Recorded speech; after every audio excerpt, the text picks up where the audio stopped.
This is Eric Rutan of Cannibal Corpse. You are listening to the Scars and Guitars podcast with Andrew McKay Smith.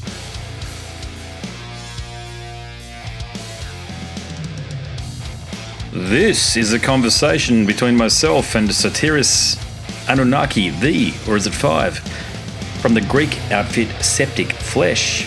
Sotiris is the vocalist, or a vocalist, guitarist and songwriter in the group, and the catalyst for our conversation is due to the launch of a new album from the lads titled Modern Primitive. It is out now. Before we get to the conversation, if you are listening via the podcast apps, I've got a tune to share with you. Of course, it's from the album. It is titled Coming Storm, and once that's done, we'll dive into the conversation. For all of you who have tuned in via YouTube, we're going to cut to the conversation right now. Let's go. G'day, mate. Hi there. How are you? Really well, thank you. You're doing the old Zoomer grind. Can't call it phono grind anymore, but you're doing the old grind with the Zoomers worldwide. Talking about the album. Yeah. Well, a lot of zooming. Hey, do you have, being Greek, you must have family living in Australia? Actually, no, but I know many others that have. Yeah, I think it was it Greece's the equivalent to the treasurer was born in Australia. There's this unusual connection. When I say unusual, it is what it is, but there's this connection between Greece and Australia that I don't think Greece has with any other country in the world. We know a ton of Greek people, and if you go to Sydney and Melbourne in particular, there are whole suburbs where the surname is, Hatzatouris or Delimitriou, this sort of thing. Yeah. That's crazy. Yes, indeed. That's a fact. A lot of Greece went many years ago and started their life in Australia. Yeah, post-World War II, there was a massive immigration boom from Italy and Greece in particular. But the Greeks, yeah, mate, we've got whole, football, soccer. We call football soccer here, but soccer clubs here. And Ange Postecoglou, who is Australian but of Greek heritage, he's now managing Celtic Football Club in Scotland and was our national manager. So, succeeding and doing all sorts of things all over the world now, Greek Australians. Well, it's crazy. It's really nice. How have the calls been going, though? Have you found that people have been asking you intriguing and interesting questions? In other words, do they get that, when you're having a chat about a new album, it's time to chat about the new album? It seems that the new album has a lot of questions because it has the lyrical content. It has also the music is also really theatrical. It is also our first album by Nuclear Blast, and this is for us an introduction to a lot of people because Nuclear Blast has a huge audience, and for us it's a new experience, you can say, with Nuclear Blast. Yeah, I've got a bunch of questions that I've planned to ask you, but I might lead with that one there. Why did you leave Seasons of Mist for Nuclear Blast? Because actually, Season of Mist is a good label, of course. We had a good collaboration, but there is a limit to what they can do. Everybody has a limit, and it seems that we reached to their limit of what they could do for Septic Flesh, while Septic Flesh could do more. And Nuclear Blast spotted this fact and made us a proposal. And it was for us a really easy choice, especially when we saw that Nuclear Blast was going to take us without interfering at all to our creativity. And from day one, they were really supportive to us, really friendly and open to discussion, and we have great communication. It is for the best for the band, Did Marcus sign you guys, or were you dealing with label people? What? Marcus Steiger, the head of... Oh, no, Marcus is over at Atomic Fire. My bad. I'm sorry. Yeah. No, it's all right. Yeah, I'm getting my Atomic Fires and my Nuclear Blasts confused. Were there any overtures, though, from Atomic Blasts to bring you over to them? Atomic Fire, to bring you over to them? We know a lot of people from the industry, of course.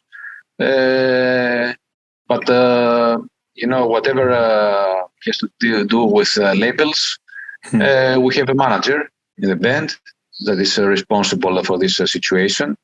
We are mainly focused on the music aspect of the job. Of course, we meet a lot of people, and there is a kind of friendly attitude from all around. So we feel really great, and the plans for the band are going really well right now. Yeah, well, I can tell because Modern Primitive is it's another vast and bombastic addition to the Septic Flesh catalogue. Look, you've been in this business 30 years now. I mean, I'm sure it probably doesn't feel like that, but that's literally how long it's been, probably longer, as a matter of fact. In and amongst that 30 years, you've had 11 albums, amongst other releases. So was there anything different that you as a band that you'd said, this is what we want to do and achieve with Modern Primitive compared to albums past? When we start composing an album, we have the previous album as the immediate opponent. And especially the last album, Codex Omega was really very good strong album. Release. Yeah, really good, and we all felt it. And so we had this opponent to beat. Also being in a new level and introducing us with an album was an additional stressing factor that we had to deal with. But you have to be grounded to reality and start from the most important thing. And the most important thing is to have inspiration and to create good songs. It's not about overanalyzing everything. And if you start from the point of making decisions from day one, strategies to follow, what to do, it's wrong in our opinion. So we started focusing on our emotions. The good thing with Septic Flesh is that all the members of the band are composers and contribute ideas. It's not a band that has only one member to take the whole responsibility.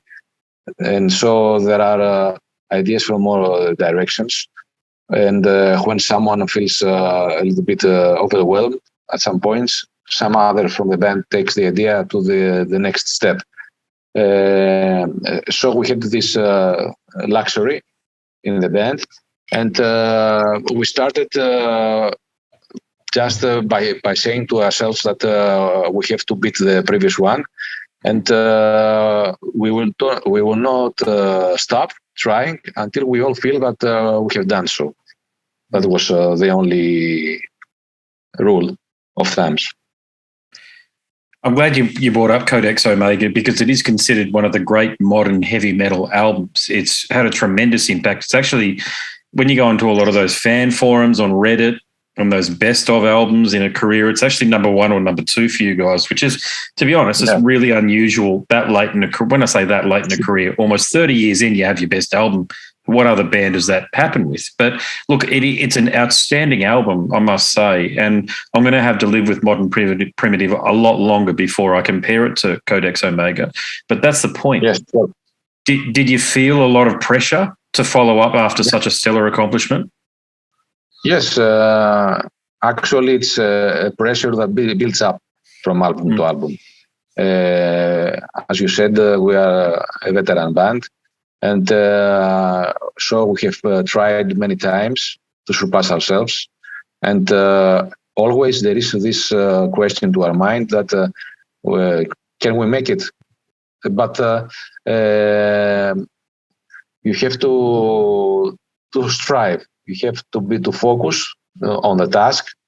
You have to trust your instinct. There is no golden formula, no guarantee good result, great result. We are not aiming for good result because actually when an idea we feel that it's good, we just leave it behind and try for something better. So you have to be really harsh to yourself, a really harsh judge. Actually, we created the double songs, more than 20 songs for the album. But you have to just continue. So we throw a lot of stuff out, as you can imagine. So we kept on working until we all felt that we had something more powerful. And that was the case also with Codex Omega, with all the previous albums. We feel really great when we see that people choose our latest albums as their favorite, because that means that all this effort is appreciated by the fans. Also, I understand what you're saying, because when something is really fresh and new, you have to digest it first. It's not, you cannot judge from day one that this will be my favorite album of Septic Flesh. You have to live with it for a while. Yes. You have to experience it. You have to let it also let a period of time and listen to it again after some months. And when you listen, then you will have a more objective thought about each album. This is also the same with us as a band. But for us, it's not about choosing this is the best, this is the best. It's about having albums that really represents us at the time of their creation, and feel proud about the albums. And we have this. Yeah, great. Yeah, I mean, look, I've listened to it a few times, and I can already say to the audience, people listening, that the album contains plenty of drama, intrigue, and a lot of tension, I've got to say, because of the way you've got the contrast between the light and the dark, the more orchestral movements and the heavy stuff. I love the way you've done that. Even rock bits. I love the way you've got some rock stuff. I can't remember the names of the songs because I have it on in the background when it's, I've had it for a week or so, but playing in the background, and I feel like rock music is coming there too, which I just love as well. Rock music, metal tends to be interchangeable, but metal is the thing with you guys. So do you write with the metal front of mind first, and then do you layer the orchestration? No, we try to create compositions first. Also, we are attempting a variety of approaches from song to song. There are some songs like, for instance, Coming Storm, that was created first symphonically. We had from Christos, that is on the helm of the symphonic element of Septic Flesh, his ideas. And we had to think about the guitars and whatever. Actually, we tried to be unbiased because a good song is a good song. Yeah. No matter if it's played by violin, by guitar, and also a bad song is a bad song. So we just, at first, we just focus on bringing good ideas on the table. We know, for instance, that some riffs are going to be played, of course, by the guitar, because that's the strength of the instrument. Also, some specific melodies. We know the strengths and weaknesses of each instrument. And so the decisions about which instrument is going to be at the end the protagonist It's something that comes along during a long process. It's not something that it's from day one arranged. So you can say that Septic Flesh are thinking more as composers than just rock or metal or songwriters. symphonic. Yeah, you composers. Yeah, I definitely feel that. Yeah. It's interesting you mentioned Coming Storm. I know it was a single. It was certainly sent through to me as an isolated track, if that means it's a single. But look, it sounds like it could have been the score to a satanic take on the popcorn movie The Mummy with Brendan Fraser. It has all those elements. So my question for you after making that statement is, surely to goodness someone's heard what you're capable of achieving and asked if you can write a soundtrack, like an actual soundtrack for a movie. It's something that we want to do. We're just waiting. But the phone call is not yet hasn't materialized. Yeah. It's a shame. But I think that we are the most appropriate band to do a soundtrack for some really dramatic and intense movie. I don't know, probably, it's everything in life is a surprise. Maybe it will come someday. I think your music is suited to the vinyl medium specifically. Would you agree? The vinyl for the sound, you mean? Vinyl, yeah, exactly, yeah. Those speakers just over there, if I can put my finger the right way, like really good. Because I've got a vinyl set up over there. I'm remodeling, if you can't tell. And but I think I'll certainly look at getting Codex Omega on vinyl, but I might even get Modern Primitive on vinyl once I've lived with it a lot longer on the MP3 format. But I can't imagine that it would sound better on any other quality medium. Yes, I agree with you, because also I'm a vinyl lover.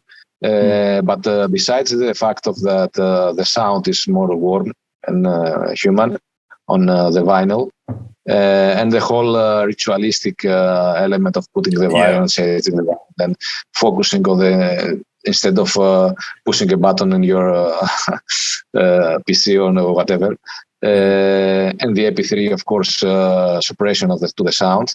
And the wave suppression to the sound. Besides that, we have also a strong visual element that when you have a surface like in a vinyl, it's more impressive to see the details. And that's why, for instance, we made the choice to put the specific cover as the cover of the vinyl, and the other cover as the cover for the CD. Okay. Of Modern Primitive. I haven't seen it. I didn't realize that. So you got two different covers. Obviously, is the vinyl version an enlarged, like when I say a more expansive version of what the CD gets? Yes, actually, Seth surpassed himself because he had also plenty of time in his hands, and at some point he surpassed 100 layers of Photoshop, oh my God. I do Photoshop, so I get that. Yeah. That's enormous. Yes. Because it's enormous, yes. Because he has, it's like you have, more than 100 layers of art. The one laid before the other, So it's a whole world. He created the whole world with so many details. It would be impossible to put this cover to the small CD jewel case and really appreciate it. So the cover for the CD is more minimalistic. You get the meaning right away. When you get the vinyl, then it's like you have in front of you a strange mirror, and of another world, a world of decay for mankind. And you can spend many hours and examining the characters, the situations, the backgrounds, everything. It's by itself is an experience. I bet, yeah. I bet I'm going to have to check it out. Yeah, hopefully JB Hi-Fi or someone nearby actually has the edition I can pick up in store, because I'd love to check it out before you can go through Nuclear Blast web store, but you want to see these things when you pick them up. It's a special thing, isn't it? Yes, yes, I understand, because also this great feeling when you are going to a music store and you search, it's a physical interaction. Yes. You are there, you're touching the vinyls, you are set. It's an experience, for us that are more older, and sometimes when you get older, you have a nostalgia about times that you had that you spent it, when your favorite bands were releasing an album and you had to go to the store and wait and buy it and stuff like that. I remember this physical interaction is important, I think. I remember those days well. I remember getting Street Media, the magazine, and it'd tell you the release date for an album, and you go in the morning. And you go in the morning before work and you'd line up, and sometimes they'd have the box there already delivered, and they'd open up the box in front of you and go, yeah, here's the CD or here's the vinyl. It was all CDs back in the days, you remember, in the 90s, that's my era. I think we're the same age. So, but look, with the lyrical themes too, I do follow you on Instagram, and I noticed that your bio states that you support vampire dreams and occult science. So are these the themes that you use for your lyrics? Yes, as a matter of fact, yes. It's something that it is really deep inside me since I was a child. Before even I found some lineage and some hints, there were some themes that I had always passing to my mind, and some interests, you can say.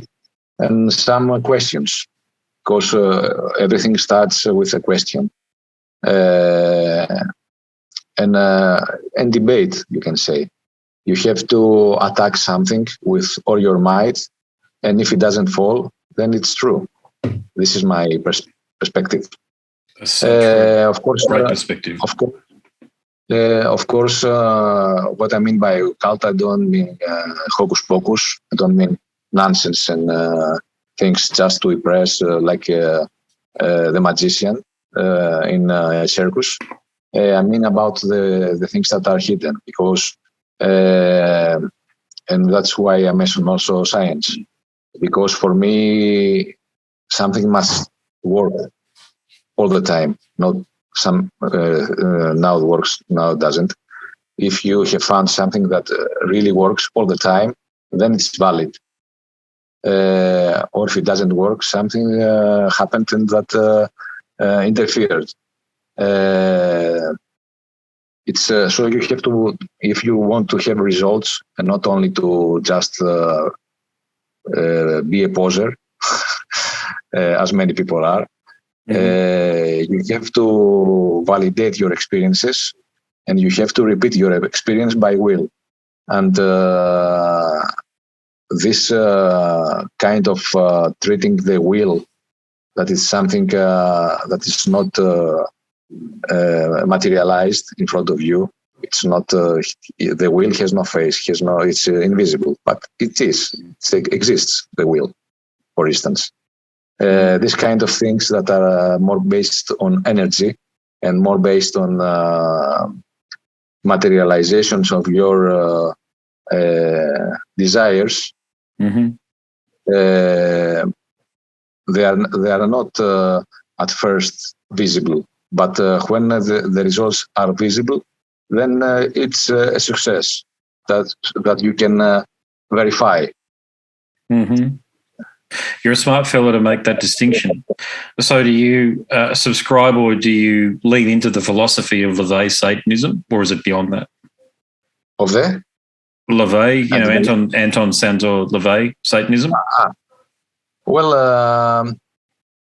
I don't like the brands, the putting labels, Satanism, Christianism, because actually I don't like at all the Satanism as a name, because it's a direct linkage to Christianism.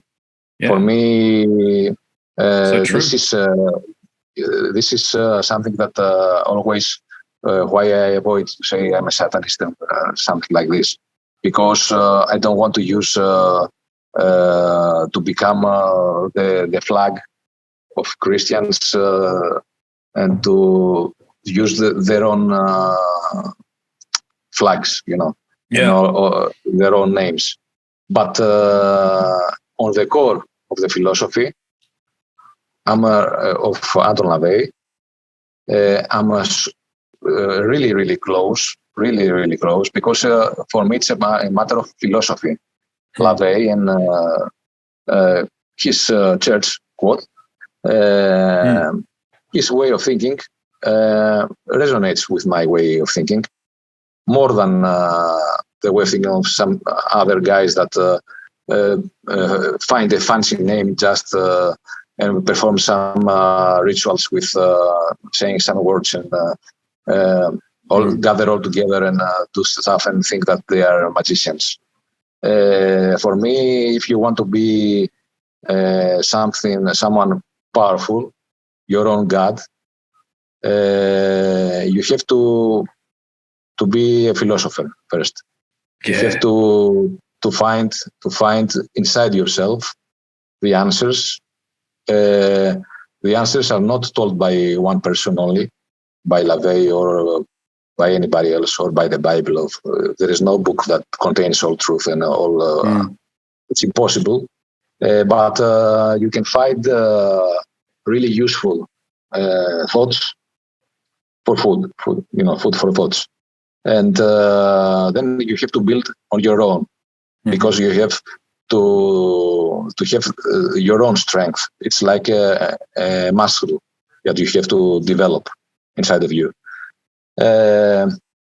So to answer your question, I'm really close to what Anton LaVey says, but not limited. Yeah, very good point. Yeah, I think this is the first time I've spoken about this on my show, but I'm a committed Christian, but I'm also a spiritually satanic, if that makes sense, meaning that I identify with LaVey's message. It makes a lot of sense. But then I also identify with the hope and the message of salvation through the message of Christ. And I don't think that they're necessarily contradictory, but a lot of people, they don't think about these sorts of things, and they don't. And I'm so glad you mentioned they don't have the philosopher's perspective. They don't think about things in a way where it's like, how can we make these things work? They just take them at face value and say they don't actually mesh. And Satan is a Christian construct. There's no doubt about that. If it wasn't for the Christian church, there would be no Satan, because he's Lucifer, the first light, the fallen angel, this sort of thing. But do you find that in interviews these sorts of topics come up often? No, actually, no. Because actually, the kind of reaction that Satanism provided in the older days now is gone, because many grimmer things are happening on mankind, and people are not so impressed by this kind of stuff. Anymore. It's not a hot topic, you can say. It's not a revolutionary as it was. It's more like a norm, and everything can become like a norm.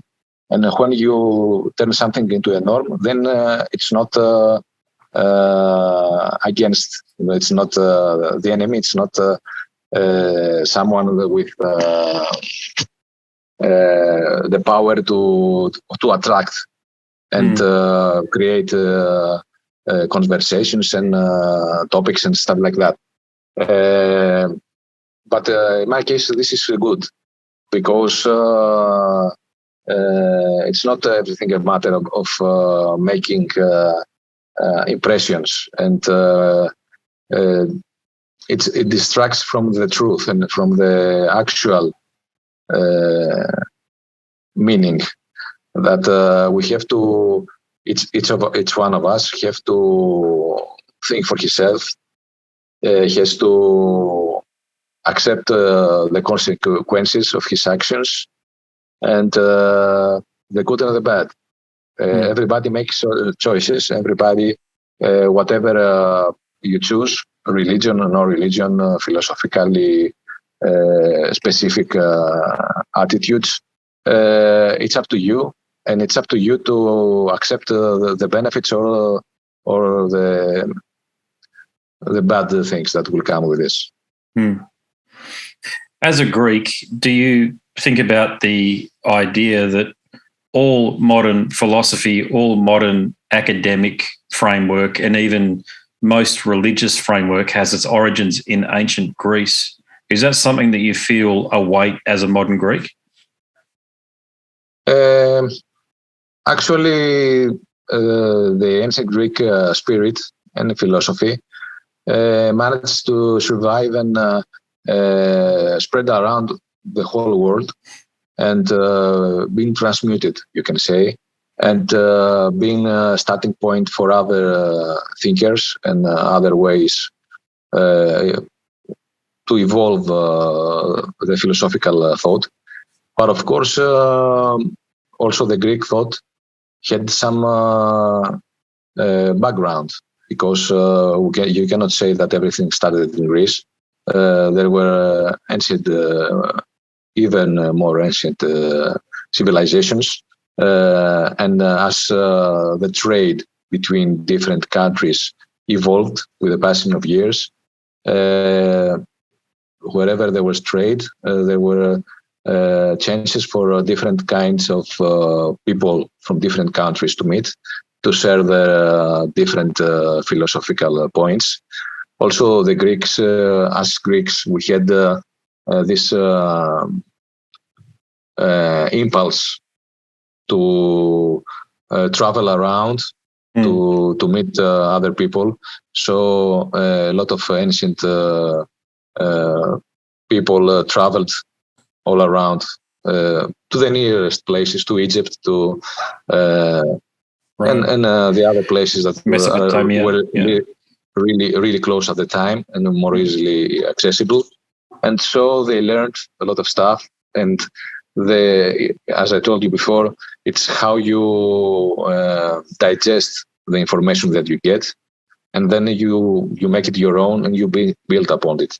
So a lot of great thinkers started to appear, and those great thinkers made quite an impact around them. And it's like a force. But if there is a strong force, then molecules start gathering around, and the molecules were other people and other philosophers. And so if you have something powerful, it creates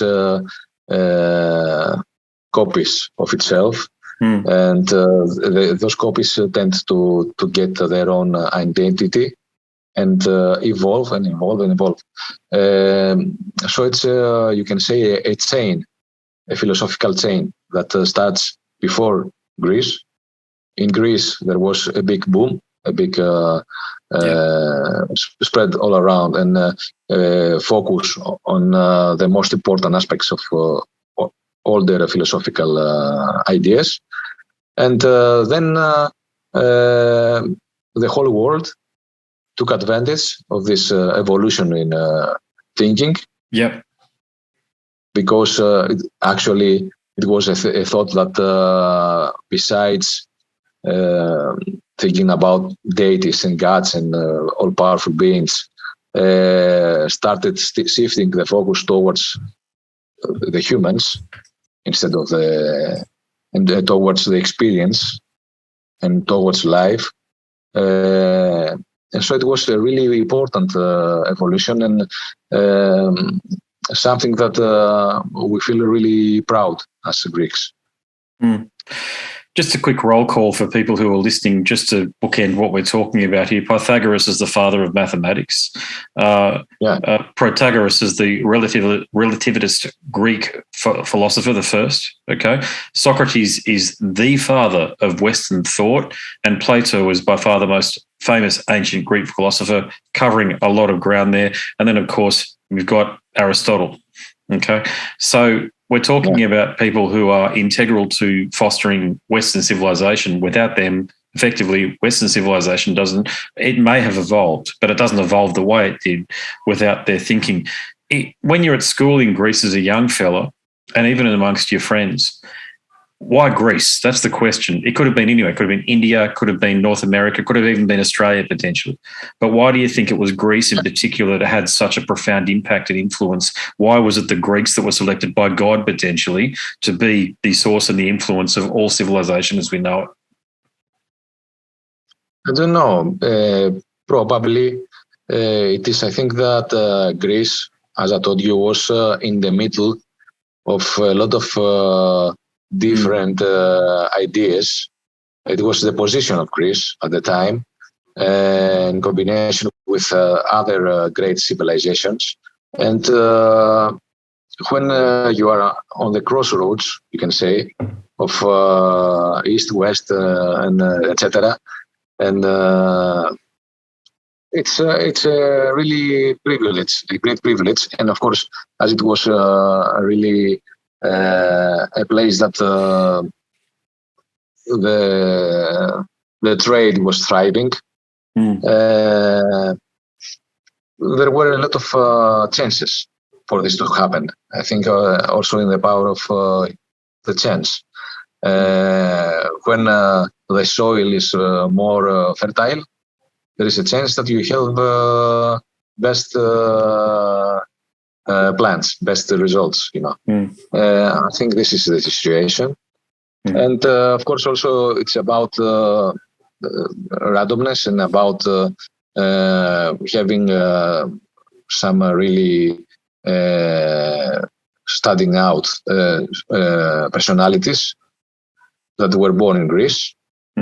Maybe if Plato were born in another country, it would be the same. But he was born in Greece, Yeah. That was also a part of the strange selection of Greece.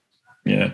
Yeah, for people who don't know, Aristotle actually was the mentor and tutor of Alexander the Great, the greatest leader the world has ever known. And now I know there's a dispute over whether he's actually Greek or Macedonian, but the point is he's from that part of the world. So he's influenced by the thinking from that part of the world. That's my point there. So, look, I'm going to take a bit of a left turn from here. I'm going to talk about the metal again, okay?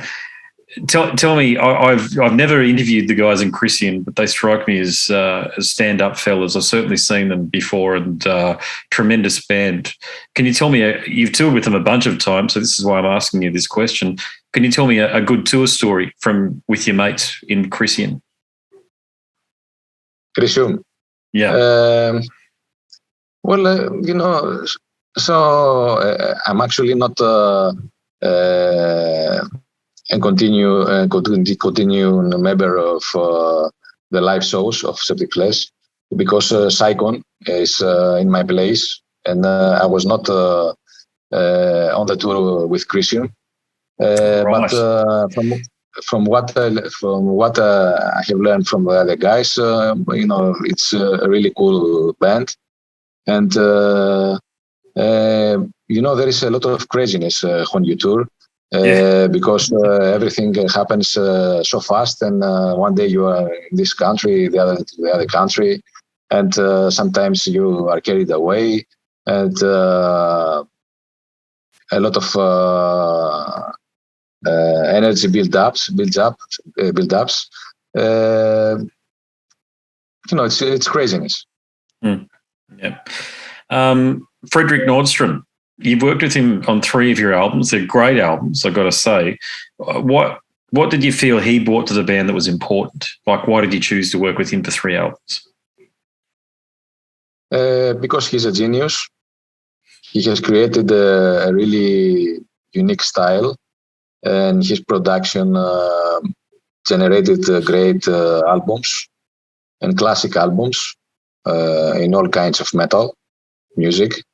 It was a point that we felt that in Greece we had no chance to create the sound that we wanted, and we were searching for the most appropriate producer to make the next level of Septic Flesh. And right away we felt that Frederick would be a great ally for us, because we wanted to elevate the guitar sound and the drums. And he was making really huge guitars and really powerful drums. And so we went to Sweden. It was also a learning school for us, because it was the first time that we had this chance to collaborate with someone that was 100% focused on metal. And we learned a lot, and it helped us also to the continuation of our careers.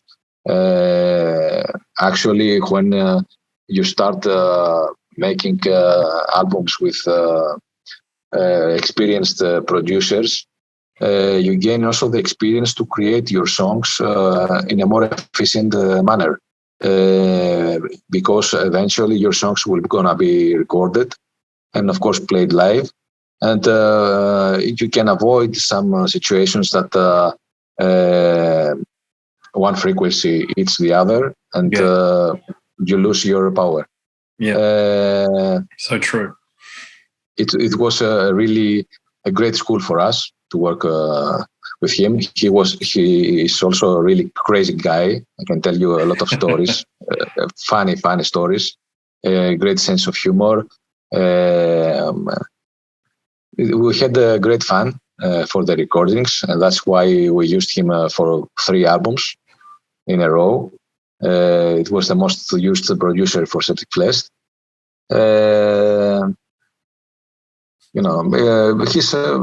He's just amazing, I think.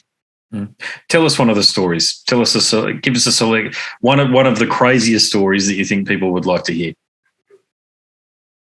About the recordings of with working with Fred in general. Yeah, working with Fred. Yeah. Okay. Well, the first day that we arrived, he took us from the airport. It was summer, and summer it was a time that in Sweden there was a really small night and day, and the sun was up all day. And so, we arrived from after a lot of time passing through the airports and stuff like that, really, really tired. And so we get to his studio, and inside the studio he had beds and stuff and everything for the band. So we lived inside the studio for the recordings, in a really huge studio complex. And after a while, he left us to sleep, and after a while, he returned. Get up! And I felt what time passed so quick, because it was, as I told you, it was light also, and I thought that it was the morning, and I felt okay. What? I don't feel at all relaxed and gaining my power back. But it was 3 in the morning, 4 in the morning, and he said, "Come with me." And so he took us. We went out from the studio, and he took us to a boat, his boat. The Swedish guys have a lot of boats because they have these fjords and stuff like that. I will take you somewhere. You will see. We must go there right now. And we were talking to each other, in Greek. What's going on? What's this? It was totally unexpected. Is he crazy? What is this? Mm-hmm. And he took us to a little island, and when we arrived, he gave me a hat, a prisoner hat, and he told me, "This is one for you. This is a place that we leave the prisoners to rot." Okay. An old prison island. And, that he would go and leave us there, and that was just one of his pranks, his jokes and stuff like this. What a prank. You can imagine, 3 in the morning, going to an island like Alcatraz, He had crazy ideas and funny ideas, and he had this spontaneous reaction to everything. Yeah. So, you can imagine that we spent a really strange time together, because, we're also expecting someone really in the mood of making our own production, serious. And he had this serious, all the time he had this serious face, He was making the pranks and the jokes, but he was looking at you really seriously. And you could not predict that he was making a joke or something. But from the evolution of the situation, you understood that he was making a joke or a prank or whatever, Probably trying to relax you guys into what would be an arduous recording session and sort of lighten things so as though you did give a good performance and didn't feel so pressured. What? Like you weren't going to feel a lot of pressure after that, meaning that he introduced something that was going to make you laugh, and so he's a joker, and whilst you've got a job to do, Yes, exactly. What he did was also something that relieved the stress and also the tension, and also made things seem more like a fun experience, and also we were not so tight anymore. The reaction between us and the overall collaboration was more something to enjoy and have fun and be creative, rather than being just really serious and take the guitar and just play and just push the buttons and okay, bye. Yeah. Well, that explains why those albums sound so good then. They say, relax is not a term I would associate with you guys as a band, but they certainly sound cohesive enough from the perspective that you understand that you weren't stressed and frustrated maybe when you're writing those albums. So not writing, but when you're recording those albums. So that makes sense. But, mate, that's all from me. Thanks a lot for having the chat. I appreciate it, and covering all the different topics we did. I appreciate we didn't just talk about music there, but it's not often I get to talk to a musician from Greece. I think you're about I've spoken to a few in Australia that are born in Greece, but they're Australian, if that makes sense, growing up in Australia. But I think this is only the second time I've spoken to someone who's actually a musician living in Greece. So it's been a pleasure. I've enjoyed it. Me too. It was a really good talk with you. Oh, thank you, mate. No worries. Well, look, good luck with this, and hopefully we'll see you down here on tour, on Australia on tour. Yes, let's hope. Fingers crossed. Thanks a lot. Bye. Thanks, brother. Thank you. Cheers. Bye. Sotiris Anunnaki V, or is it 5, from the Greek outfit Septic Flesh. He's the group's vocalist, guitarist, and songwriter, and that was a conversation featuring the man himself. Now, if you like that chat, there are many more just like it over at scarsandguitars.com. Click on the podcast widget and dive into a universe of conversations with many of the stars of hard rock, heavy metal, and beyond. Speaking of the stars of hard rock, heavy metal, and beyond, they also feature in my book called Scars and Guitars as well. Click on the link, the banner. It'll take you to a marketplace and you can download a sample. I haven't just necessarily transcribed the conversations. I've wrapped them up in a story. So you'll find out about me, and you'll also find out about the person I'm having a conversation with. I've got some pretty good feedback so far. I'm very happy with the way it is being received. And if you do download a copy, please let me know. I'll be more than grateful to offer you a heartfelt thanks. So my name's Andrew Mackay-Smith. I am the host of this Scars and Guitars podcast series and the writer of the Scars and Guitars book. Until next time, it is a very goodbye for now.